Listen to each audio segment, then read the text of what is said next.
हाँ बच्चों, आज हम लोग पढ़ने जा रहे हैं पाइथागोरस प्रमेय। ये प्रमेय अक्सर परीक्षाओं में पूछी जाती है और बच्चे इसको करने में बहुत परेशानी महसूस करते हैं। तो इसका मैं इतना आसान तरीका बताऊंगा, इतना आसान तरीका कि हर बच्चे बहुत आसानी से इसको कर ले जाएंगे। तो पाइथागोरस प्रमेय का पहले इसका स्टेटमेंट क्या है, ये प्रमेय कहती क्या है। ये प्रमेय ये कहती है कि किसी समकोण त्रिभुज में कर्ण पर बना वर्ग शेष दो भुजाओं पर बने वर्गों के योग के बराबर होता है। यानी कि ABC हमारा एक समकोण त्रिभुज है जिसमें कोण C हमारा 90 अंश का है। तो बच्चों, आप लोग जानते होंगे कि जो कोण 90 अंश का होता है उसके ठीक सामने की जो भुजा होती है वो सबसे बड़ी भुजा होती है और उस भुजा को हम लोग कर्ण कहते हैं। इसको हम लोग कर्ण कहते हैं। हाँ, तो कर्ण को अंग्रेजी में हम लोग हाइपोटेनियस कहते हैं। इसको हाइपो शॉर्ट में इसको हम लोग हाइपो भी कहते हैं, हाइपोटेनियस। और ये हमारा बेस है, इसको बेस बोलते हैं। और इसको हम लोग परपेंडिकुलर कहेंगे या इसको लंब कहेंगे। ठीक है, अगर हम इसको कोई कोण मान लेते हैं, जैसे आप लोग ट्रिग्नोमेट्री पढ़े होंगे कि कोण के जब कोई कोण मानते हैं तो उसके सामने की भुजा जो है लंब होती है या परपेंडिकुलर होती है। लेकिन इसमें हमको क्या करना है कि जो हमारे नीचे है, जो हमारी जो हॉरिजॉन्टल लाइन है, इसको हम लोग बेस मानते हैं, इसको परपेंडिकुलर मानते हैं, इसको हाइपोटेनियस मानते हैं। तो ये थ्योरम ये कहती है कि हाइपो का square is equals to base का स्क्वायर प्लस परपेंडिकुलर का स्क्वायर। ये हमारी थ्योरम कहती है। यानी कि we have to prove that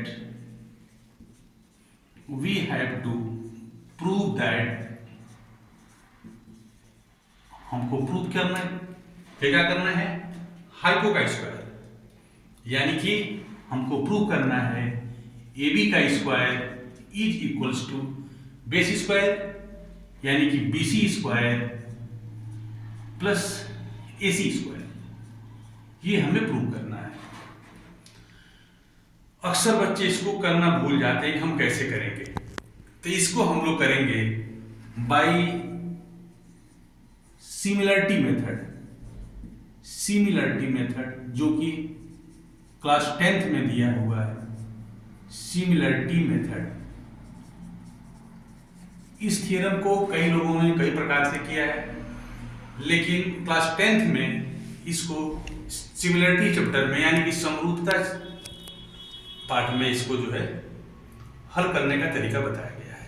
हाँ, मैं इसको हल करने का अपना तरीका, जो हम बहुत इसको इजी तरीके से आपको बता सकते हैं, बहुत आसानी से हल करवा सकते हैं। कोई भी बच्चा, कमजोर से कमजोर बच्चा इसको बहुत आसानी से सीख सकता है, आसानी से कर सकता है और एग्जाम में भी बिना भूले बिना भटके वो आराम से इसको सिद्ध कर सकता है, इसको प्रूव कर सकता है। तो हम चलते हैं आगे। तो पहले हम लोग क्या करेंगे, थोड़ी सी कंस्ट्रक्शन करेंगे।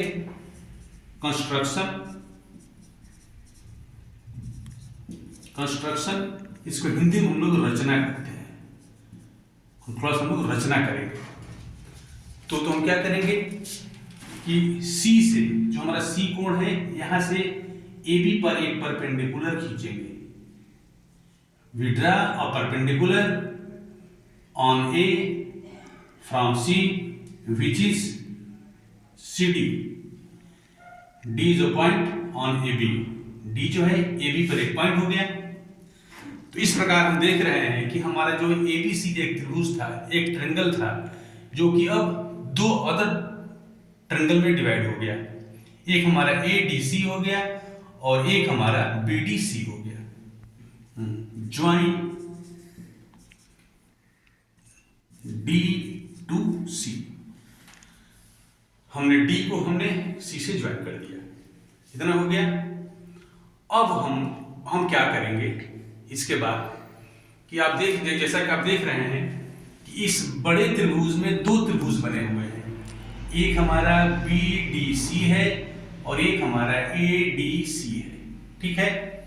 तो एक बार हम एक छोटा ट्रायंगल और एक बड़ा ट्रायंगल लेंगे। नाउ वी टेक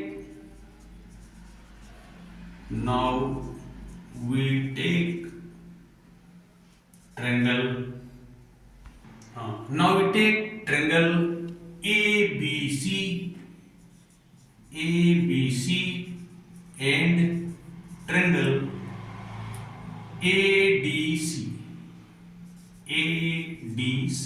हाँ देखिए, यहां पर आपको कंफ्यूजन हो सकता है कि हमने एक बड़ा लिया एक छोटा लिया, ठीक।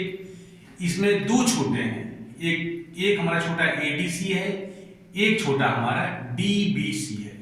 तो यहां पर हमने ADC लिया है, यहां पर आप BDC भी पहले ले सकते हैं, इसमें कोई दिक्कत की बात नहीं है। हमारा लास्ट में वही कंक्लूजन आएगा, ठीक है। तो अब हम लोग इसके आगे करते हैं। अब हमें ABC और ADC को हमें सिमिलर दिखाना है। अब बच्चे यही कंफ्यूज होते हैं कि हम सिमिलर कैसे दिखाएंगे, हमारा ये रेशियो कैसे आएगा। तो बच्चों इसमें हम लोग क्या करेंगे कि जो एंगल हमारा कॉमन होगा, जैसे ABC और ADC, इसमें हमारा एंगल A कॉमन है, तो पहले हम लोग एंगल A लिख लेंगे। नाउ वी टेक ABC, तो इन ट्रायंगल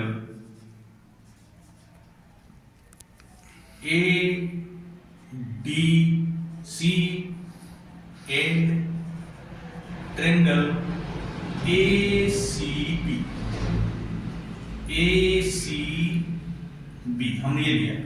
अब देखिए ये एंगल हमारा ABC में भी आ रहा है और ये एंगल हमारा ADC में भी आ रहा है। तो हमने A यहाँ भी पहले लिखा है और A हमने यहाँ पहले लिखा है। उसके बाद D हमारा यहाँ भी 90 है, अगर 90 इधर है तो 90 हमारा इधर भी होगा। तो हमने इसका 90 लिया बीच में इसके, तो बड़े वाले ट्रायंगल का हमने 90 जो C है इसको भी हमने बीच में लिखा है, ठीक है। अब क्या करेंगे, इसके बाद इसका 2 लेंगे तो हम इसका भी 2 लेंगे, तो क्या हो जाएगा, ये हमारा हो गया AD/AC इज इक्वल्स टू, फिर DC ले लेंगे, ये हमारा हो गया DC/CB, फिर हमारा क्या बचा, A और C बचा, तो AC लिख लेंगे, तो ये हमारा AC हो गया अपान फिर इसका AB हो गया, ये हो गया। अब हम देखेंगे कि हमको यहां पर क्या चाहिए, स्क्वायर हमको ये स्क्वायर दिख रहा है, ये स्क्वायर है, ये स्क्वायर है, यहां से हमको कौन सा स्क्वायर मिल रहा है। तो हम देख रहे हैं कि हमारा AC यहां है और AC यहां है, यानी कि हम ये पेयर ले लेंगे, यानी implies that AD/AC is equals to AC/AB, ये हमने ले लिया। अब क्रॉस मल्टीप्लिकेशन करेंगे, AC हो गया हमारा AC square is equals to AD into AB, ये हमारे पास एक रिलेशन आ गया, इसको हम फर्स्ट इक्वेशन मान लेंगे।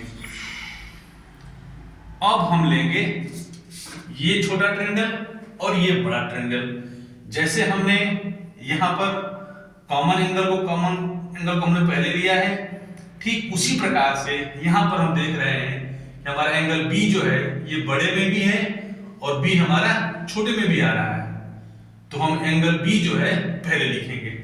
तो फिर हम यहां लिखेंगे in triangle BDC and triangle इसमें BCA, क्योंकि यहां पर हमने D जो है उसका 90 लिखा है, तो बड़े वाले का भी D हम जो है बीच में लिखेंगे और जो कॉमन एंगल B है हम B को जो है B से शुरुआत करेंगे, तो ये हो गया बी सी ए, इस तरह से हो गया। अब इसका रेशियो बनाएंगे, जैसे हमने यहां पर रेशियो बनाया है, अब इसमें से भी रेशियो बनाएंगे। तो क्या हो जाएगा, ये हमारा हो गया BD upon BC is equals to DC